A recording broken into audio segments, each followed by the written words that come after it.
Hi, my Sagittarius. How are you, my lovely souls?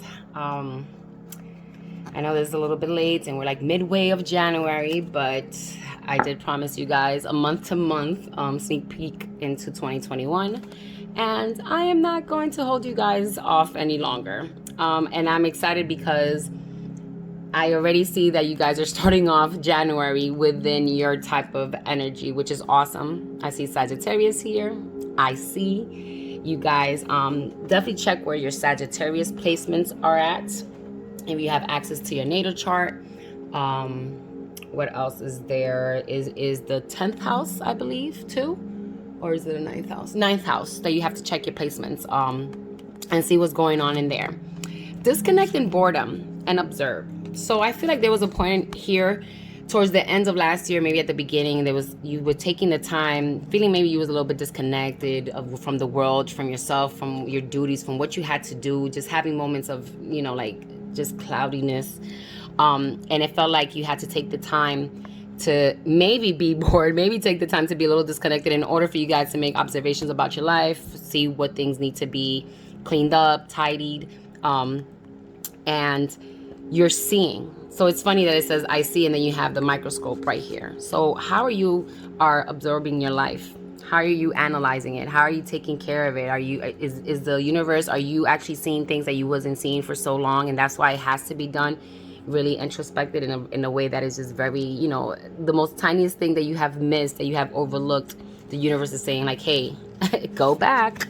Because if not, you're going to continue feeling like you're bored and disconnected, but that's because those things have to be attended to. Use that energy, that time that you're feeling bored, disconnected, is to use that time in order to take care of those things. There's nothing wrong with observation at all. Through observation, we as humankind have learned a lot. How we learn from others, how we learn from other things. For February, we have the 5th house and creativity. So for this one, this would be the house of Leo. Is it or is it Virgo? Let me just see. Aries, Taurus, Gemini, Cancer, Leo, and then we have, so Leo. This is the Leo house. So make sure you guys are paying attention to where your sun is at in your natal chart if you have access to it. Your 5th house, your Leo placements. Oh, and look at that. So not only is it telling you to pay attention to your creativity, which is something that you guys are so known for having. It's like you ooze creativity, but for some reason I see that there's maybe the power that you need, the strength that you need, the courage that you need in order to put this forward. You're not believing in something because power, this power card in the reverse is the same as the strength card, aka Leo. So not only is it telling you to check yourself here with some Leo energy, it's telling you here that also you're not exuding and using that type of Leo energy to give you the strength, to give you the power, to give you that confidence that you need of being what? Being love. Exude love. Everything that you do and all that you do, the oneness. Like attracts like unconditionally. Loving self, you, and all. So as the king of the jungle, you have to pretty much still say, hey, you roar, yes, love me. But at the end of the day, you're loved because you're also showing love. You're putting love out there to not only other people, but to yourself internally. So this also, this is fiery energy. So this is pretty good. This is pretty intense. I feel like this is just letting you know, like, hey, be love in order for love to also find you. And be love for yourself, not just only others, because that Leo energy is not only about self. It said self and all. So both, okay? Because I feel like when it comes to maybe that Sagittarius feeling, it could be a little bit selfish. And it's not because you guys want to be in a malicious way selfish, but it's just like you feel like, if I do this is like, it's like almost like an entitlement thing, or you guys do put in the work. So you feel like things should come to you quicker than other people. But, everybody, divine timing, everybody has their own time when they flourish. And then we're met here. So we have Leo energy here immensely, and then we go to March, and then I see sun. The sun also represents Leo. So what are we doing here? What is the universe telling you? Like, hey, you have fire, you're Sagittarius, you have the same type of energy or the same element that helps out with you. Use that fire, ignite it. What are you waiting for? It is part of what? Your destiny. So here it goes. Here's slowly telling you, you're gonna make an assessment of the situation, see what lacks, what needs more fire, more wood to burn. Here's telling you like your love is what's going to keep this ignited. But here's also telling you like, okay, you know what? We just need a little bit more. We need something stronger than fire. We need that sun radiation that is just how many degrees? Exactly. So the destiny is also the same as the wheel of fortune when it comes to tarot. So good things will definitely be coming. And guess what it says here? How to manifest. Once you learn how to manifest, once you learn how to make things and speak things as it is already happening, you will be granted all these things. It's part of your destination. The world will shine that light to you. It'll be, you know, that radiance that you've been missing, that you feel like, again, feeling disconnected, bored, dark, I don't know what to do. Here you go. So with that being said, just believe, okay? Because it is part of you. It's part of what you have to become and are. Then we have in April, the 10th house, the world. So this is pretty much the same house as Capricorn. That Capricorn energy of, you know, the authoritative, of taking charge, of taking that leadership, of owning the world, of having the world. But in order to have the world, in order to have your world, you have to put in definitely still the work. And here you go. With that being said, you guys have balance in the reverse. Balance is the same as the card as the Justice card, Libra. How are you bringing justice into your life? How are you balancing things out in your life in order for you to get the world, to feel like you have the world in your hands? And you have limiting beliefs, subconscious beliefs impede progress. Check in and check with yourself. Shadow work. Rewire with subliminals. So again, this is in order for you to achieve a higher level, you have to bring balance by making sure you're not ignoring certain things that are in your life that are still dragging for probably years and maybe even decades, depending on how old you are. But it's saying shadow work. Shadow work, I think, for this year is really pretty much going generalized for everyone, every sign, because it's almost like the world's trying to shake everybody else. Trying to shake everybody up and not feeling comfortable, not feeling complacent in where they are in their life. Is okay, enough time. You have taken your time to probably get here. Or even if you haven't, even if you have worked, there's something else that needs to be done in order for you to go to the next level. So there's still more work that needs to be done. But I feel like a lot of the work that needs to be done amongst everybody in this world is that shadow work. It's the stuff that we put to the side, that we ignore, that we just say, oh, you know, that was when I was a kid. No, a lot of those things continue just going on years and years and just holding you back. Okay, so on we move to May.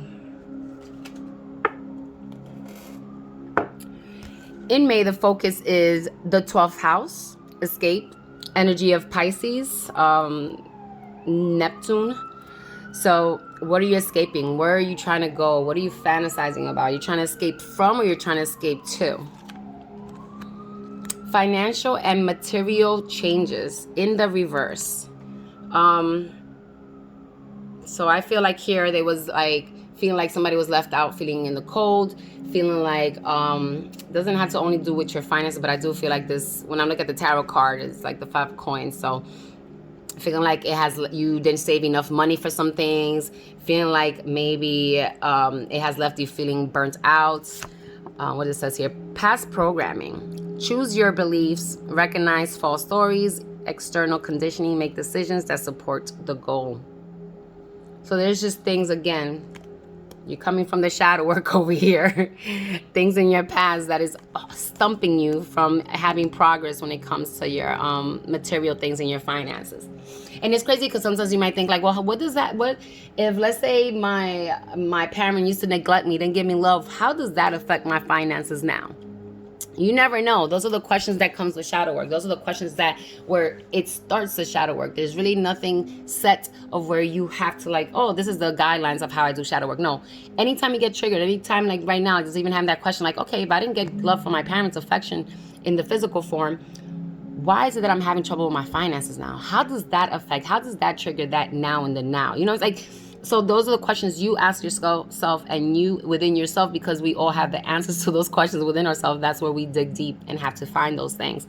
So you may have to escape and go dig deep within, just like a Pisces likes to do, and say, you know what, let me go in here, let me escape for a while. I need to really dig deeper than what people see on the surface, than what I portray myself to see in the surface, that I probably just have led myself to believe that is the only surface when we have so many layers. So make sure you dig deep. Neptune definitely does help. So make sure you check your Neptune 12th house and Pisces placements within your chart if you do have access to it, and just see what's in the past laying around there. Probably even your roots come from your 4th house, I believe, too, and things like that. So check your 4th house, see what your family and stuff, you know, how your upbringing was. All those things help with the programming. Then we are here mid-year, June. Boom. Mercury mind, Gemini, let me see, Gemini energy. Also, what is this? The 3rd house. So here we go. The messages, the way you think, the thoughts that you process, how you process it from both ends. Make sure you check your placements if you do have access to your natal charts. Beliefs come true and rest and rejuvenate. So right here is letting you know you may have to take the time to just say, you know what? And this is like the 4 of Swords, air energy. Your thoughts, your mind. It might be just scrambled. It might be just, you know, overwhelmed with things. Your beliefs create your reality. Recognize and change emotions. So again, you're taking the time to rest and rejuvenate. Replenish those emotions. Replenish the way that it burns you out sometimes. Sagittarius, as much as you guys are a fire sign, you are the mutual sign out of the 3 fire signs. So guess what? You are more emotional and have a little bit less of a grip when it comes to your emotions, because it's that watery type of energy too. So it's like a tug of war, pull and take here. Here you try to ignite, but here comes the water and whoosh, and washes it off, like, or burns on your fire, you know, like, so then what do you do? How do you find that balance? Again, we spoke about balance, so it's weird that I also brought that up again. What can we do here? So yeah, take time. This is right here, mid-year reset. Take time to yourself. I don't know how the pandemic might be around that time, but if, let's say, things start opening up and you could take some time to yourself, go camping, be in tune with nature. The fact that this shows a person here next to the tree, taking the time in nature, sitting down, meditating, looking at the grass, looking at the beauty of the world, and showing appreciation. And I think that will also give you that reset, recharge your mind with that beautiful energy in order for you to make things happen in a beautiful way.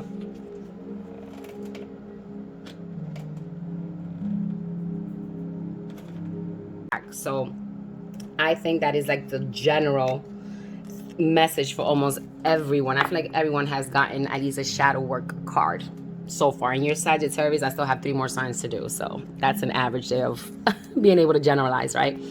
So now midway through the year, we're at July. Uranus, genius. I like this card too. I feel like there's just things that you guys have to still do, check in your mind, go in a more savvy way of doing things. And I'm not saying, hey, be slick, cut corners. It's still that there's just better ways to go about the way things that you have been trying to get. And that's why when you go about it, the choices that you have made, you haven't gotten the recognition of the rewards, should I say, that you may want. With that being said, write it down. I feel like Libra got this message too, where they wasn't getting the recognition and they just had to jot down, you know, the decisions that they have made and what they wanted in return. Jot that down. Again, it goes back 6 months later. You had observation up here. Here you are now jotting things down. So now you took a look at what, you know, under the microscope, what you've gone through the first 6 months of the year. This is a 6-month check-in, or maybe more 7th month, because this is July. And just see what's going on. What have you learned? What do you need to let go? What do you need to assess? What do you need to make stronger? What do you need to defend? Put up defenses up for something, and other things that you may have to take down. So again, in order for you to feel this, be more genius about it. How can you get it? And one of the best ways is to just be organized and write it down. Some jotting things down, journalizing, especially when it comes to the shadow work, all those things, it is one of the best things to definitely do. So here we are now, August. The 11th house is your main focus, friends. Same as the, what is this? Yes, the 11th house is Aquarius energy, Saturn energy. New beginnings, which is like the same as the Fool in the reverse. Magic of pretending, the director's cut. So I almost feel like you're not ready to take this leap. You're not sure. Maybe the world is telling you like, hey, maybe it's not the right time yet. Maybe you have to partner up with people, friends. When you're making a movie, when you see this director's cutting on, I don't know what this is called, whatever, but whatever they used to cut and go, right? It's pretty much, I feel like in order to make a movie, in order to record things, yes, it could be a one-man show. And as a Sagittarius, I understand you. A lot of you guys love to be that one-man show. You don't like to really say, you know what, I did this with other people. Because again, it's like, even the fire to burn, you still need air, you still need oxygen, you still need pieces of the earth, that green stuff, the wood, like things. So a fire cannot be started with just fire per se. You still need other elements. So that means, like, guess what? Making the magic. It's not going to happen if you don't maybe, put your ideas with other people, partner up with other people. See how you doing things for others will bring back to you the stuff that you may need in order to make things happen. Because only you also, it's like almost like you fake it till you make it. This is another message of that here too. Magic of pretending. You visualize the ideal situation, be detailed, play the part. So you have to play the part in order to start this new beginning. But it feels like, I think the universe is telling you right now, even though you feel like you may have to start or new beginning, right? Remember the month before was telling you, write it down, jot it down, be genius about your plan in order for you to get the recognition and rewards that you have been missing. But as of right yet, even though the director's thing is telling you, I think, cut it out. Let's see what you have to do. Network, talk to other people, see where you could go, and then your new beginnings could start. I just feel like unless you already have everything there for you, but I feel like because it just came from the month before telling you to organize and write down, I feel like you're not ready yet. And it's telling you, don't be foolish, don't be like the Fool, don't start jumping out of a cliff without being prepared with the right tools. Or if you have the right tools, the Fool comes before the Magician. That means you have the tools and you just still don't know how to use it. So please do not take that leap yet, during that month at least. Then we're met with, what's this, September? The 8th house. Endings and beginnings, the same as the Death card. Scorpio energy, transformation, the Tower card. Things that have to pretty much come to an end. What endings? The waiting game. So here you go. This is letting you know, like, there are things that you still have to wait on for it to happen. If you don't put some things to an end. At this point, there's like pretty much almost 3 months left, 1/4 left of the year. By now, all this stuff, the shadow work, the past programming, learning how to manifest, being in love, observation, writing things down, all those things, at this point, this is when you need to cut it off. Cut it out. There's no more waiting game. If this would have been like this, that means that you're still waiting for shit to happen, but you're not. Surprises, look at that, boom, is letting you know. So once you put this to an end and cut everything, all the BS that you yourself, at this point, only you're going to know. Unless you want to talk about it, you want to hit me up around that time and say, hey, G, let's have a convo. Read me some cards. I got you.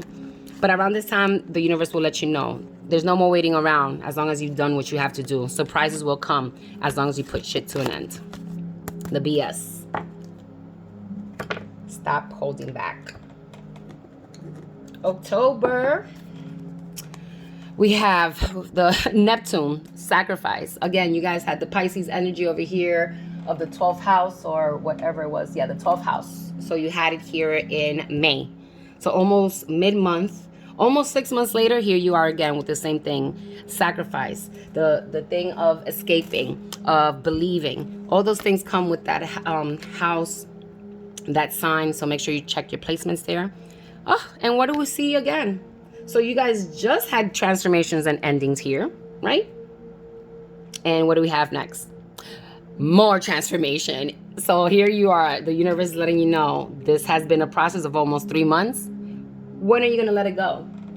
And as I took a sneak peek to the next card, I think the universe is going to use these 3 months right here of September, October, November to kick your butt if you don't do what you got to do. So what are you waiting for?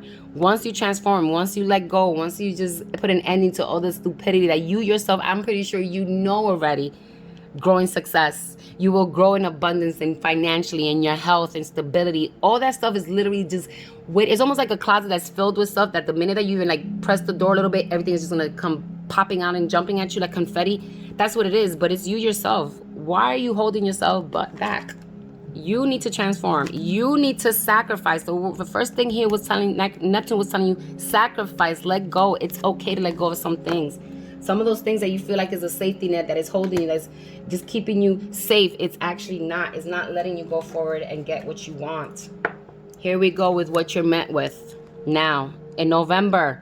Scorpio, transform. So again, you got in September the 8th house of endings and beginnings, which is the house of Scorpio. Then you're met right afterwards in October with Neptune and sacrifice. More stuff of letting go because you need to transform, of letting go, the 12th house. And guess what?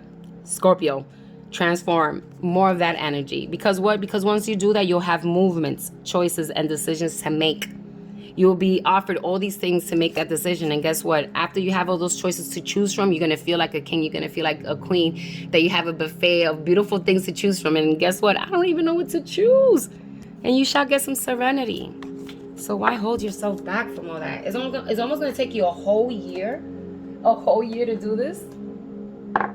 But now you have the sneak peek. So there's like a little map of what's going on in your life. So please use it to your advantage. And we're going to end the year now in December with Aries energy, fiery energy as yourself. The first house, the house of body, the house of I am entitled, I will go get it. I will make things happen in order for me to get what I deserve. And with that being followed, you have temptation in the reverse, the same as the devil card in the reverse, with the same Capricorn energy. So it's pretty much letting me know. And then you have paradigm shift. Now experience is integrating. New experience is integrating. Now, materialization, growth, expansion, progression, cycles, and change. Sorry, I know that was a little bit hard for me. My eyesight doesn't help. So, again, what I said here about letting go about your safety net. That safety net has not been a safety net. It has held you back. Instead of it just being somewhere where you could just land and fall, it actually has been holding you back from going forth, working your magic, working your fire. Temptations in the reverse. So I just feel like at the end of the day, you're pretty much, you have come all the way to the end. It took you to the end, but you have learned pretty much what you have to let go, what you don't have to depend on anymore. You have came to the understanding of, if I'm here and I'm going through this BS, is because I probably took the path, the choices. I made wrong choices, or maybe I did make the right choices and didn't learn the lesson, and now I'm here going through the same path again, just a little bit harsher and a lot harder because I didn't get it the first time. And I decided to fall back on the stuff that I thought was going to help me or made me feel better. And those are all things that it could be even physical dependencies of, like, oh, I like to depend on food. I like to depend on sex, drugs, alcohol, all those things. Any vices, anything that you feel like you substituted for the energy that you should have been using in order to keep that fire burning to get what you want and motivation. So it's a good thing. It's a good way to have that shift, that paradigm shift. I'm no longer doing these things. I'm incorporating new things. I'm trying new things in my life, because the other stuff that I have done for so many years have not helped me anymore for my purpose of my journey and my creativity and everything to expand and evolve. Stop staying in stagnant fire, even though I know it's stagnant water, but I feel like that's where it's at. You guys have a beautiful fire, but it doesn't grow. It just stays there, and it's just there. It's like little, it just stays there. It's kind of stable, but it being small could also be ousted quicker. So make it stronger. Be the fire. Then we have for your love life, I decided to only take one card. It's generalized. It's too many of you guys for me to just pull out and make one story of your love life. But the main thing here, if you guys have any more questions or want to go more in depth about your love life for the 12 months, we could have a one-on-one session. It says, it is safe for you to love. It is safe for you to love others. It is safe for you to love yourself. It is safe for you to love the person that you're with. Even if, let's say, there's a person that might not be in the long run for you, it's okay to love. When you show expression of love, it's the way you show the universe like you're still capable of loving other people, of loving people that might be, within the same level or even not at the level you're at. And here it says the second month of the year said being love. It says, open your heart to receive, to give and receive the highest energy of all. The highest energy of all is what I always tell people, is love. It's more powerful than what people think. Things to surrender. I asked for one card. You guys got two. So surrender to defensiveness, which I know could be very difficult for fire signs and maybe some mutual signs. And then surrendering to miracles. So once you surrender to defensiveness, so being defensive, you put the guards up, you put the fence up. But then if those guards are up at the wrong moment in time, how are they going to be down for miracles to come in? When the miracles come in, they're going to see this barrier, this thing of supposedly protection, this safety net, and it's just going to hold you back from getting miracles too. So that pretty much goes hand in hand. Then we're left with the wisdom card. Wisdom card is courage. Courage to love. Courage to do. Courage to stop being neglectful to yourself. Courage to, again, you had that fiery energy, I believe, around here. Was it? Yes, the second month of the year was telling you using that Leo energy. The third month of the year was telling you to use that courage. Again, remember the power was in reverse. Use it. Utilize it. I find the inner strength to face fear with confidence. I spoke about that, confidence and everything. So here you go with that. And your affirmation for the year will be, I will hold myself to a standard of grace, not perfection, which I think Sagittarius really struggles with. Perfection. I mean, I think a lot of us do, but for some reason, if fire signs always have this thing, if it's not done with this perfectionist way and this, and my name is not stamped, if my name is going to be all over this bag, my logo, this better have no flaws, no flaws. Not even the hands that receive it better have no flaws in their hands to receive this precious gifts. So just know, grace over perfection. So with that being said, I hope you guys take advantage of the sneak peek. If there are any questions, anything more I could elaborate, especially with the things that kind of resonated, take advantage, hit me up. Much love, much peace, much blessings. Bye, guys.